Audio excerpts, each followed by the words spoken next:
Hi guys, welcome back to another video of question for you. I hope guys आप सभी बहुत अच्छे होंगे। दोस्तों, आज के इस वाले वीडियो के अंदर हम बात करने जा रहे हैं पाई नेटवर्क के बारे में। अभी लेटेस्ट में क्या चल रहा है सारा कुछ आज के वीडियो के अंदर आप सभी को पता चलेगा। अभी हम पाई कॉइन को देखते हैं तो दो चीजें हमारे सामने आती है, जिसमें कि एक एक्सटर्नल वैल्यू है जो कि एक्सचेंजेस का वैल्यू हम देखते हैं, और एक इंटरनल वैल्यू है जो कि हम पाई का जीसी वैल्यू देखते हैं। तो हम सोचते हैं कि कब हमें जीसीबी वैल्यू देखने को मिलेगा। तो जीसीबी वैल्यू जब आएगा तो एक ही फैक्टर के बेस पे नहीं आएगा कि मतलब एक चीज पे हम काम कर रहे हैं और हमें जीसीबी देखने को मिलेगा। ऐसा नहीं होने वाला। सारी चीजें कंप्लीट होगी तब आपको जीसीबी देखने को मिलेगा। सारी चीज का मतलब है पाई का इकोसिस्टम, और पाई के इकोसिस्टम के अंदर एक चीज नहीं आती। मैं आपको समझाने की कोशिश करूँ तो यहाँ पे डिसेंट्रलाइज एप्लीकेशंस है, वेब3 देखने को मिलता है, एनएफटी, मेटावर्स, गेमिंग, डाओ और भी बहुत सारी चीजें हैं जो पेमेंट से रिलेटेड है या और अदर एक्टिविटी से रिलेटेड है। ये सारी चीजें जब मिलेंगी, बनेंगी प्रॉपर तरीके से, तब हमें जीसीबी देखने को मिलेगा। बट अभी हम बात करें कि पाई ऐसा क्या कर रहा है टेक्निकली या कोडिंग की फॉर्म में, तो वो हमें समझना पड़ेगा। अगर हम इस चीज को समझ जाते हैं तो हमें पता चल जाएगा कि कब तक क्या क्या चीजें होने वाली है, और ये जो प्रोजेक्ट को हम सपोर्ट कर रहे हैं या माइन कर रहे हैं पाई को, इसमें कितना पोटेंशियल है। क्योंकि यहाँ पे पोटेंशियल तो बहुत ज्यादा है। आपने पेशेंस रखा है, बट आपको एक्चुअल चीजें पता होनी चाहिए। और जो चीजें मैं आप सभी को बता रहा हूँ जो कि प्रॉपर पाई से कनेक्टेड हैं, ये अगर आपको पता होगा तो इससे आपको और क्रिप्टो प्रोजेक्ट्स के अंदर भी बेनिफिट मिलेगा। क्योंकि यहाँ पे जो इंपॉर्टेंट चीजें होती हैं क्रिप्टो से रिलेटेड, वो बेसिकली मैं आपको एक्सप्लेन करने वाला हूँ, और पाई से रिलेटेड भी है। तो ये वीडियो बहुत इन्फॉर्मेटिव होने वाली है। पाई के अपडेट्स तो आपको मिलेंगे ही, बट क्रिप्टो के बारे में भी आपको पता चलेगा कि कोई क्रिप्टो कैसे काम करती है और क्या क्या उसमें फंडामेंटल होता है। अब हम वीडियो को स्टार्ट करते हैं। एक रिक्वेस्ट है, अगर आप हमारे चैनल पे नए हैं, सब्सक्राइब कर लेना, और आप सभी के सामने लाइक का बटन है, लाइक पे क्लिक कर दो, लाइक हो जाएगा। डिस्क्रिप्शन में टेलीग्राम ग्रुप का लिंक है, आप जाके उसे ज्वाइन कर लो। वहां पे एक प्रोजेक्ट मैंने शेयर किया है, $1000 कॉइन का एयर ड्रॉप आप सभी को बेसिकली मिल रहा है। उसे ज्वाइन करोगे तो इंटरनली आप जाओगे तो आपको $1500 का कॉइन आपको और वहाँ पे मिल जाएगा। उसके साथ टेलीग्राम पे ही मैंने आपके लिए बाइनेंस का एक रेफरल वाला कुछ शेयर किया है, जिससे कि आप ज्वाइन करोगे, पार्टिसिपेट करोगे, तो आपको वहाँ से भी कुछ यूएसडीटी मिलने वाले हैं। जितने दोस्तों को रेफर करोगे ना, उस तरीके से मिलने वाले हैं। बाकी आपको टेलीग्राम पे बहुत सारे अपडेट्स मिल जाते हैं। डिस्क्रिप्शन में लिंक है टेलीग्राम ग्रुप का, आप जाके ज्वाइन कर सकते हो। अब हम वीडियो को स्टार्ट करते हैं। सबसे पहले अपडेट के अंदर यहाँ पे टेक्निकली तरीके से बात किया जा रहा है। पहले मैं आपको कोडिंग्स वगैरह दिखा दूं। आप यहाँ पे कोडिंग्स वगैरह स्क्रीन पे देख पाओगे, जिसके अंदर मिंट रिजल्ट देखने को मिल जाता है। उसके साथ और भी डिफरेंट टाइप ऑफ चीजें हैं, जिसमें सिंबल बताया जा रहा है, एसेट्स के बारे में बताया जा रहा है, और यहाँ पे अपडेट्स दिया जा रहा है lib.rs के थ्रू। और यहाँ पे कोसासी हमें देखने को मिल जाते हैं, जो कि पाई नेटवर्क के बेसिकली मेंबर हैं। और ये कहीं ना कहीं बहुत सारी जो ऐसी पोस्ट ये रिवील करते हैं, डालते हैं नेट पे, वो मोस्टली हमें देखने को मिल जाती है। तो रिसेंटली इन्होंने बहुत सारी चीजें अपडेट करी हैं, जो कि आप स्क्रीन पे देख पाओगे। अब हम इसको समझते हैं कि है क्या। सबसे पहले यहाँ पे लिखा है The lib.rs update is structural, not cosmetic. Minting, transfer and burns only succeed if execute correctly with protection against supply error and unstable AI। यहाँ पे बात की जा रही है lib.rs अपडेट के बारे में और इसके स्ट्रक्चर के बारे में। पहले मैं आप सभी को यहाँ पे बताना चाहूंगा .rs होता क्या है, जिससे कि आपको सिंपली समझ में आ जाएगा। तो यहाँ पे आपको डायरेक्टली मैं बताऊं तो ये क्रिप्टो के रिलेटेड प्रोग्राम होता है, जो कि रस्ट प्रोग्रामिंग लैंग्वेज है, जिसमें है कि हमें लाइब्रेरी इंडेक्स वेबसाइट देखने को मिल जाती है। और इसको crypto and blockchain developers use करते हैं। जिसकी हम सिंपल भाषा में बात करें तो एक लाइब्रेरी होती है, जिसमें हमें बहुत सारी चीजें देखने को मिलती है। ब्लॉकचेन टूल्स देखने को मिलते हैं, wallet, smart contract, utilities, hashing, signature, consensus code, cryptography libraries, ये सब देखने को मिल जाता है। ये आपको यहाँ पे समझ में आ चुका है। और बेसिकली क्रिप्टो प्रोजेक्ट को यूज करने के लिए, क्रिएट करने के लिए, इसी में बेसिकली लिस्टेड किया जाता है। libs.rs के ऊपर ही बेसिकली आपको ये लिस्टिंग देखने को मिल जाती है।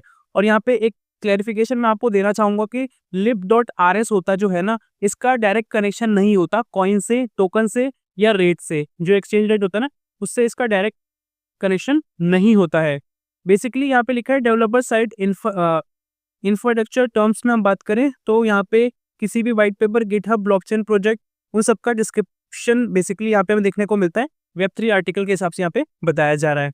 तो कहीं ना कहीं आपको libs.rs का समझ में आ गया होगा क्या स्ट्रक्चर है, और यहाँ पे ये अलाउड क्या नहीं करता, कॉस्मेटिक, मिंटिंग, ट्रांसफर और बर्न, ये नहीं करता। इसमें बेसिकली होता क्या है, मैं आप सभी को बताना चाहूँगा, जैसे कि आप देखते होंगे कोई कॉइन मार्केट के अंदर बहुत ज़्यादा हाइप में दिखाया जाता है, बहुत ज़्यादा उसके प्रमोशंस होते हैं और वहाँ पे फेक इंप्रेशंस दिखाया जाता है। नंबर ऑफ लोग ज़्यादा वहाँ पे जॉइन कर रहे हैं, आपको फेक सप्लाई दिखाई जाती है, आर्टिफिशियल ग्रोथ दिखाई जाती है। तो इस तरीके से हमें देखने को मिलता है, जिसमें कि हमें पता लगता है कि यार ये कॉइन तो बहुत ज़्यादा हाइप में है और यहाँ से हमें बहुत बेनिफिट मिलने वाला है। मैं एग्ज़ाम्पल देके एक कॉइन को बताना चाहूँगा, हैमस्टर का आपने नाम सुना होगा।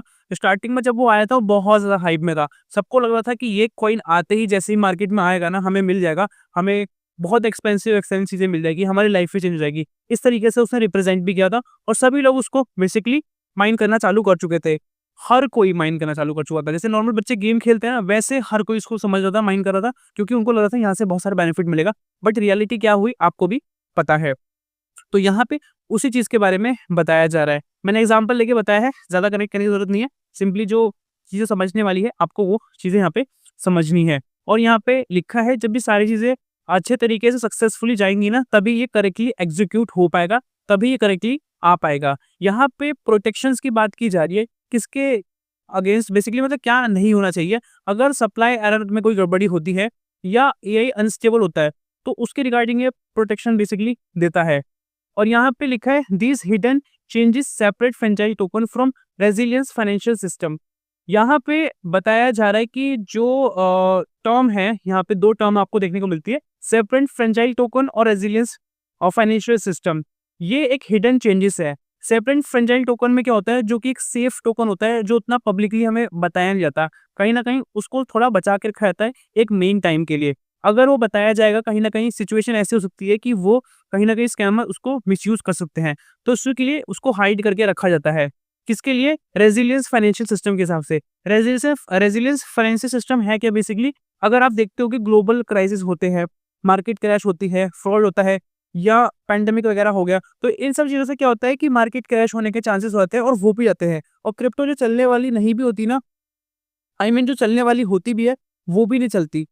तो ये डाउनफॉल सिचुएशन हो जाती है। तो ओवरऑल कहीं न कहीं वो प्रोजेक्ट एकदम खराब होने की कगार पे आता है। तो कोई भी डेवलपर या कोई भी कंपनी ये नहीं चाहेगी कि हमारा प्रोडक्ट मार्केट में आने से पहले ही खराब हो जाए। तो इसीलिए वो सही टाइम का वेट करती है। एक अच्छे टाइम पे हर एक चीज़ को लॉन्च करा जाता है। ऐसा नहीं कि मार्केट कैसे सब कुछ खराब है, उस टाइम पे कुछ नई चीज़ ला दो। उस सिचुएशन के हिसाब से अगर कोई बेटर है, तो ला सकते हैं। अदर उस सिचुएशन के हिसाब से वो बेटर नहीं है, तो कोई फ़ायदा नहीं है। पूरी जो मेहनत है, वो बिल्कुल ज़ीरो हो जाएगी। तो इसलिए बेसिकली ये यहाँ पे इस चीज़ को बताया जा रहा है, जो कि प्रॉपर पाई नेटवर्क से कनेक्टेड है। और यहाँ पे यही चीज़ को मैं आपको कोडिंग के फॉर्म में दिखा रहा हूँ और कोसासी ने इस चीज़ के बारे में प्रॉपर तरीके से मेंशन किया है और ये सारी चीज़ें lib.rs पे हमें देखने को मिल जाती है।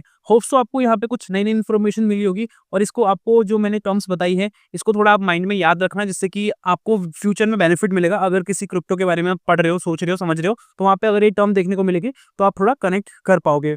उसके बाद यहाँ पे बात की जा रही है multi sign hardening, eliminating underwriters and dealer rules. यहाँ पर भी कुछ कोडिंग्स वगैरह शेयर की जा रही है, जो कि यहाँ पे लिखा है, the term explicitly deny underwriter, dealer and distributor rules. तो यहाँ पे जो टर्म्स है, जो बताती है, जो डिनाई करती है अंडरराइटर्स को, जो डीलर्स होते हैं, और ये डिस्ट्रीब्यूटर रूल्स को। और यहाँ पे जो कोड एनफोर्स किए जाते हैं, जिसमें हमें multi sign gating, minting and registry updates देखने को मिलता है। Explicitly signalling future ED 25519 signature verification देखने को मिलता है। तो इसके अंदर भी आपने बहुत सारी टर्म्स ऐसे देखी जो कहीं न कहीं बहुत अजीब हैं और ये हमें पता होनी चाहिए। अगर आपको पता है तो बहुत अच्छी बात है, अगर आपको नहीं पता तो मैं इसको बताता हूँ, जिससे कि आपको चीज़ें समझ में आएगी। उससे पहले मैं आपको थोड़ा कोडिंग दिखा दूँ, जिससे कि आपको प्रूफ हो जाए। तो यहाँ पे कोडिंग के थ्रू आप सभी देख पाओगे, सारी चीज़ें जो मैंने आपको बताई हैं मल्टी साइन को लेके प्रॉपर तरीके से यहाँ पे मेंशन किया गया है। पाई डोमेन के अंदर भी हमें यहाँ पे देखने को मिल जाता है, जो भी साइनिंग को लेके है। उसके साथ साइनिंग, जो यहाँ पे आप साइनिंग क्लिक करोगे ना, उसके अंदर हमें देखने को मिल जाता है। उसके बाद मैं आपको यहाँ पे और दिखाऊँ, तो यहाँ पे आपको कुछ कोडिंग की फॉर्म में सारा कुछ मेंशन होता हुआ देखने को मिलता है। ये डेटा हमें देखने को मिल रहा है स्टेलर एसडीके के थ्रू देखने को मिल रहा है। यहाँ पे ऑफिशियल वेबसाइट भी है, जैसे कि manen.py mindpy.com करके है। सीटी अकाउंट यहाँ पे हमें देखने को मिलता है। उसके साथ यहाँ पे हमें और भी इम्पोर्टेंट चीज़ें देखने को मिलती है, जिसमें पाई का जीसी वैल्यू है, आप देख पाओगे। और यहाँ पे कौन सा यूज़ किया जा रहा है सिक्योर करने के लिए, वो ED 25519 है और ये गिटहब के थ्रू डेटा निकल के आया है। उसके बाद यहाँ पे स्टेलर एसडीके का भी हमें देखने को मिल जाता है किस सर्वर का बेसिकली यूज़ किया जा रहा है, और उसके नीचे हमें 100 बिलियन के आसपास का टोकन सप्लाई भी देखने को मिलता है, और पाई का जो पेग्ड वैल्यू है, जो फिक्स वैल्यू है, वो भी हमें यहाँ पे देखने को मिलता है। तो कोडिंग में मैंने आपको सारी चीज़ें होप सो क्लियर करा दी है, जिससे कि आपको समझ में आ गया है। अब हम थोड़ा इस आर्टिकल को थोड़ा समझते हैं, जो इम्पोर्टेंट यहाँ पे टर्म्स है, इसको थोड़ा यहाँ पे हम समझने की कोशिश करते हैं। इसमें हमें मल्टी साइन हार्डनिंग देखने को मिलता है। मल्टी साइन आपका मल्टी सिग्नेचर होता है, जिसमें कि किसी भी ट्रांजेक्शन को, वॉलेट को, सिस्टम को अप्रूव करने के लिए किया जाता है, ठीक है। और इसके बारे में मैंने आपको पहले बता रखा है, अगर कोई प्रोजेक्ट इस चीज़ को यूज़ कर रहा है तो वो प्रोजेक्ट बहुत ज़्यादा बेनिफिशियल हो जाता है सिक्योरिटी पर्पस के बिहाफ पे। उसके साथ यहाँ पे यही होता है कि अगर कोई अटैक होने वाला है, मिसयूज़ होने वाला है, अगर कोई फेलियर होने वाला है, तो ये पहले ही बचा लेता है। क्रिप्टो में इसका मतलब होता है की को अलग-अलग जगह पे रखना, ठीक है? सिंगल पर्सन पर कंट्रोल ना रखना, किसी एक सिंगल पर्सन पे कंट्रोल नहीं होता। मतलब एक एक्सचेंज आप जो जॉइन कर रखा है और वहाँ पे कोई सिंगल बंदा कंट्रोल कर रहा है, तो अगर उसका एक्सेस होगा तो पूरा फंड जा सकता है। अगर वहाँ पे मल्टी साइन वाला होगा तो एक के अप्रूवल से नहीं होगा, जितने लोग हैं वहाँ पे, मतलब जितने लोगों ने मल्टी साइन में अपने आप को एनरोल कर रखा है, उन सबके अप्रूवल के बाद ही वो चीज़ आगे बढ़ेगी। तो यहाँ पे जो इनसाइडर अटैक होता है वो कम हो जाता है। उसके साथ यहाँ पे वॉलेट ट्रेज़री को भी ज़्यादा सेफ बनाने के लिए किया जाता है, और यहाँ पे मल्टी साइन वॉलेट के अंदर 3 to 5 मल्टी साइन वॉलेट्स होते हैं। ट्रांज़ैक्शन तभी होगी जब 3 अलग-अलग सिग्नेचर अप्रूव होंगे। मतलब एक कंपनी है, उस कंपनी का बेसिकली एक एक्सचेंज है, बहुत पावरफुल एक्सचेंज है, और वहाँ पे 3 लोग हैं, 4 लोग हैं, ठीक है? उन सबका सिग्नेचर है, तभी फंड रिलीज़ हो रहा है, हायर फंड या मेजर फंड्स। तो उस सिचुएशन में अगर कोई एक ही अप्रूव कर रहा है, 2 ही कर रहा है, तब नहीं होगा, जब तक यहाँ पे 3 तक नहीं होने वाला। तो ये बेसिकली बेनिफिट हमें यहाँ पे देखने को मिल जाता है। तो ये आपको यहाँ पे समझ में आया होगा, और यहाँ पे जो ED25 जो है ना 25519 के आसपास, इसके रिगार्डिंग मैं यहाँ पे बताऊँ तो सिग्नेचर वेरिफिकेशन होता है, जिसमें कि ये जो एल्गोरिदम है डिजिटल सिग्नेचर को जाँच करने के लिए, वेरीफाई करने के लिए बनाया गया है। इसमें जो भी मतलब मैसेज या ट्रांज़ैक्शन भेजी जाती है ना सेंडर को, तो उसे इसी प्राइवेट की के थ्रू देखा जाता है कि ये सही है कि नहीं, चेक किया जाता है। डेटा बीच में कोई बदला तो नहीं गया है, सेंडर वही है जो दावा कर रहा है। इस तरीके से बेसिकली इसको देखा जाता है सिग्नेचर वेरिफिकेशन करने के लिए। ये बेसिकली प्रोसेस होता है इसका, और ये मॉडर्न अभी के हिसाब से मॉडर्न टाइप की टेक्नोलॉजी है, जो कि बहुत ज़्यादा फास्ट, हाईली सिक्योर है डिजिटल सिग्नेचर एल्गोरिथम के हिसाब से, और ये हमें बहुत ज़्यादा बेनिफिशियल देखने को मिल जाती है। क्रिप्टो और ब्लॉकचेन में बहुत ज़्यादा पॉपुलर सोलाना, कार्डानो, स्टेलर, ये सब बेसिकली इस चीज़ को यूज़ करते हैं, जो कि बहुत बेनिफिशियल बनाता है और डेटा को कहीं न कहीं प्रॉपर तरीके से वेरीफाई करता है और एंश्योर करता है कि सही जगह जा रहा है कि नहीं जा रहा, और गया भी है कहीं सही जगह, तो वो भी चेक करता है कि वहाँ पे बीच में कोई दिक्कत तो नहीं हुई है। तो मतलब कहीं न कहीं ओवरऑल जो सिक्योरिटी आपको देखने को मिलती है, वो इसी के थ्रू आपको देखने को मिल जाती है। अगर कुछ इनवैलिड होगा तो उसको रिजेक्ट कर देगा, अगर वैलिड होगा ट्रांज़ैक्शन एक्सेप्ट कर लेगा। इस तरीके से बेसिकली यहाँ पे काम करता है। तो आपको ये समझ में आ गया होगा कि पाई अपने आप को लेके, अपने प्रोजेक्ट को लेके कितना ज़्यादा डिटेलिंग में काम कर रहा है कि चीज़ें सेफली एंड सिक्योरली हमें यहाँ पे देखने को मिले। तो यहाँ पे मैंने आपको कोडिंग्स वगैरह भी इसके रिगार्डिंग दिखा दी है। तो हो ओवरऑल आपको यहाँ पे समझ में आया होगा, जो चीज़ें मैंने आपको बताई है। आई होप आपको समझ में आया होगा। कुछ भी डाउट है आप कमेंट्स में पूछ सकते हो, और डिस्क्रिप्शन में लिंक है टेलीग्राम ग्रुप का, आप जाके उसे ज्वाइन कर लो। वहाँ पे आप सभी के लिए $1000 का कॉइन का एयर ड्रॉप है, और बाइनेंस का भी मैंने कुछ शेयर किया है। अगर आप वो टास्क कंप्लीट करो तो आपको उससे बेनिफिट मिलने वाला है कुछ डॉलर्स का, और बाकी वहाँ पे अपडेट्स आपको मिलते रहते हैं बाई से रिलेटेड। मिलते हैं अगली वीडियो के साथ, तब तक के लिए जय हिंद, वंदे मातरम।